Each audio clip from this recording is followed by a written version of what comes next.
Depuis plus de 20 ans, placementdirect.fr, spécialiste de l'assurance vie et de l'épargne retraite, vous accompagne vers les meilleurs placements à frais réduits. Et aujourd'hui, c'est vers votre programme que placementdirect.fr vous accompagne. Placementdirect.fr vous présente tout sur votre argent. Ouais, la crypto, tout le monde en parle. J'ai quelques amis qui ont investi, mais moi, j'ai pas encore bien compris comment ça marchait. Ouais, j'ai acheté des bitcoins et en fait, c'est assez simple et ça a déjà pris un peu de valeur, donc je suis super contente. L'autre jour, mon grand-fils de 21 ans m'a dit qu'il investissait dans les crypto-monnaies. J'étais très étonné. D'abord sur le fait qu'il épargne, je me suis fait la réflexion que je devais lui donner trop d'argent de poche.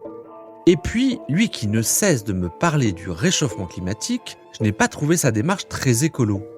Je n'ai pas manqué de lui dire que j'avais lu que la fabrication des crypto-monnaies équivalait à la consommation annuelle d'électricité de la Finlande. Il m'a expliqué que les techniques avaient évolué et que le minage des crypto-monnaies, c'est comme ça qu'on dit, était moins polluant qu'avant. De toute façon, pour lui, ça ne faisait pas un pli, les cryptos, c'est l'avenir. D'ailleurs, tous ses copains s'y sont mis. Du coup, ça m'a donné envie d'en savoir plus sur cette nouvelle classe d'actifs. Aujourd'hui, on va donc parler des crypto-monnaies et autres devises électroniques dans Tout sur votre argent, le podcast qui parle d'argent et pas virtuellement. Les cryptos, qu'est-ce que c'est et comment ça fonctionne ? Pourquoi le Bitcoin est-il si volatile ? Investir dans les e-monnaies, n'est-ce pas trop risqué ?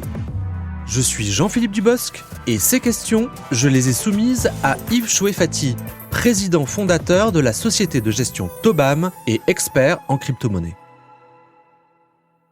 Bonjour Yves Chouet-Fati. Bonjour.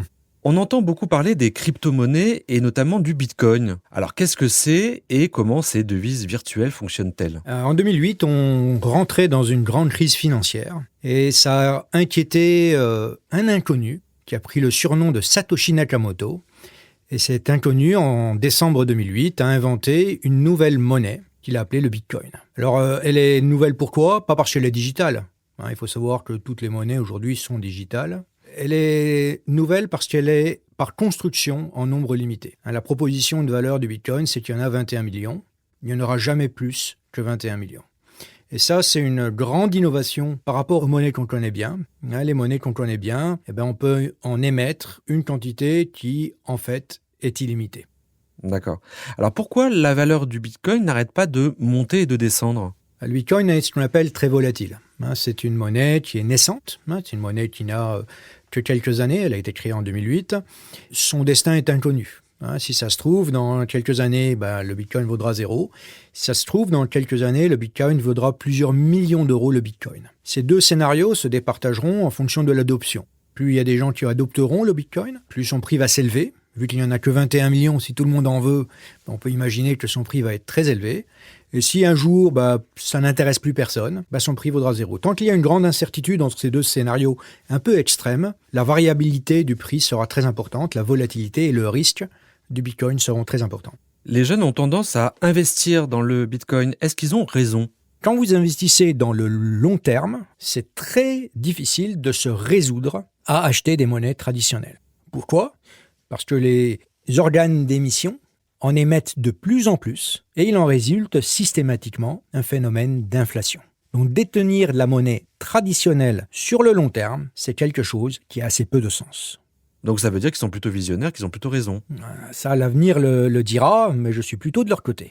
Le Bitcoin pourrait-il un jour disparaître ? À mon sens, il y a deux scénarios adverses au Bitcoin. Le premier, c'est que les banquiers centraux redeviennent orthodoxes, qu'il n'est plus qu'une seule priorité, la lutte contre l'inflation. Si c'était le cas, effectivement, le Bitcoin deviendrait inutile. Mais le deuxième scénario adverse au Bitcoin, c'est qu'on invente mieux que le Bitcoin.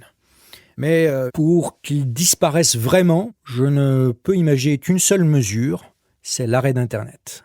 Le Bitcoin est une monnaie qui est décentralisée, elle est complètement délocalisée. Il faudrait en fait arrêter Internet pour pouvoir arrêter le Bitcoin. On dit que les crypto-monnaies en général, et le Bitcoin en particulier, sont néfastes pour l'environnement parce qu'il faut beaucoup d'électricité pour en produire. Est-ce que c'est vrai ? Aujourd'hui, on imagine qu'à peu près 0,3% de l'électricité mondiale est dévolue à la fabrication du Bitcoin. Et on pense que à peu près 75% de cette électricité a des origines renouvelables. Pourquoi ? Parce que le mineur de Bitcoin a besoin d'une énergie à bas prix. Et l'énergie qui a le prix le plus bas, c'est l'énergie qui est inutilisée, par exemple lorsque des turbines de barrages hydrauliques tournent trop et qui a besoin absolument de consommer cette énergie. N'y a-t-il pas un risque que des pays utilisent les crypto-monnaies pour s'affranchir des règles internationales, comme par exemple la Russie frappée par des sanctions économiques à cause de la guerre en Ukraine ? On estime qu'à peu près 40 millions d'euros ont été convertis du rouble vers le Bitcoin. C'est une quantité qui est assez importante pour des gens comme nous, mais à l'échelle des États, c'est une quantité qui est pratiquement négligeable. L'Union européenne règle une facture quotidienne d'à peu près 800 millions d'euros à la Russie en contrepartie de ses achats de gaz. Alors Yves, moi je suis un épargnant, comment est-ce que je fais pour acheter et pour vendre des bitcoins ? Quand vous avez une question sur le Bitcoin, une manière très simple d'y répondre, ça consiste souvent à remplacer le mot Bitcoin par le mot or. Si vous voulez investir en or aujourd'hui, ce qu'il faut faire, c'est acheter des fonds qui vont vous sensibiliser aux variations du prix de l'or. De la même manière, si vous voulez vous sensibiliser au Bitcoin, la manière la plus sûre d'échapper à tous les phénomènes un peu difficiles à gérer, du fait que c'est quelque chose d'émergent, c'est d'avoir recours à un professionnel de la gestion d'actifs et de souscrire aux parts d'un fonds qui lui-même sera investi soit en Bitcoin, soit en actions sensibles au cours du Bitcoin.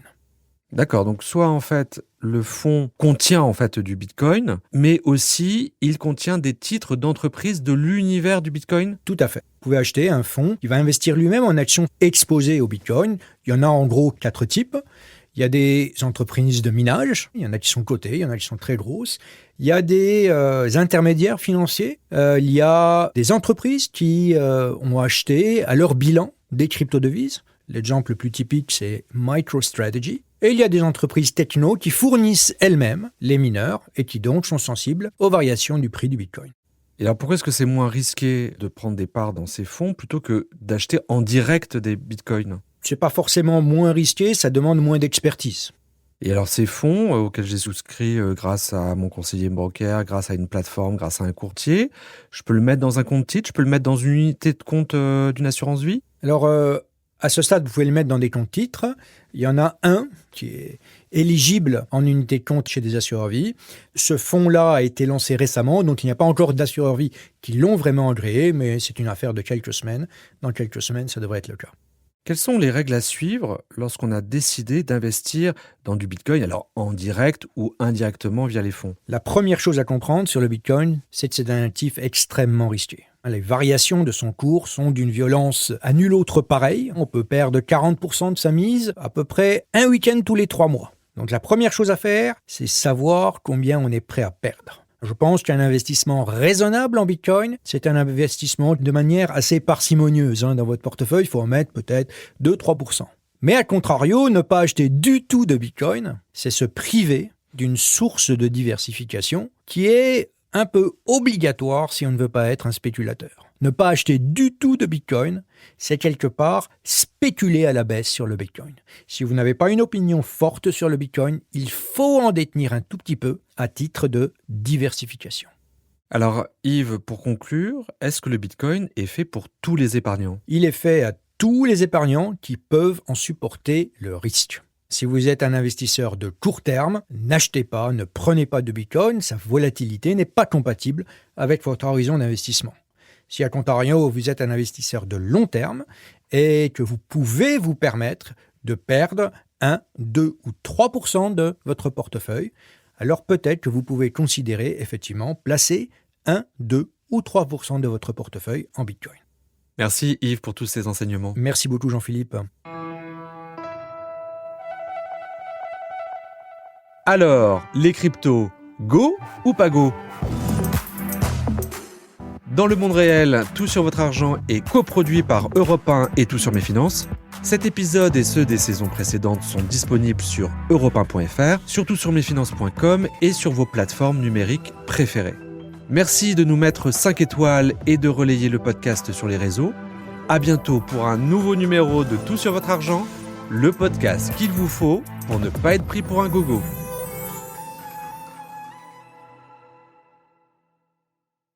C'était tout sur votre argent avec placementdirect.fr. Placementdirect.fr, spécialiste de l'assurance vie et de l'épargne retraite, vous donne accès à une sélection exclusive de contrats à frais réduits. Avec placementdirect.fr, bénéficiez des avantages de l'épargne en ligne. Plus simple, plus rapide et disponible à toute heure. Placementdirect.fr. Depuis plus de 20 ans, nous en faisons toujours plus pour vous permettre d'épargner mieux. Courtier immatriculé à l'ORIAS sous le numéro 07 004 910.